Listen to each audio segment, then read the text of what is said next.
Kadang-kadang kita connect kereta dengan scanner tapi dapat jelas skrin kosong. Bukan semestinya kereta punya ECU rosak. Mungkin cuma oleh OBD soket dia ada masalah. Yang pertama kita switch on dulu. Lepas tu ambil satu multimeter. Buka sampai DC.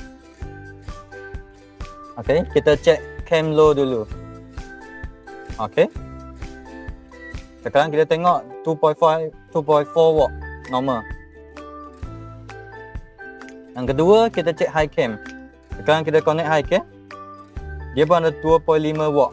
Maksudnya cam system ialah semua okey, tak ada masalah. So yang ketiga kita check power supply. Nampak power supply 0 watt. Maksudnya tak ada power supply. Yang masalah sekarang ialah OBD port dia tak ada power supply.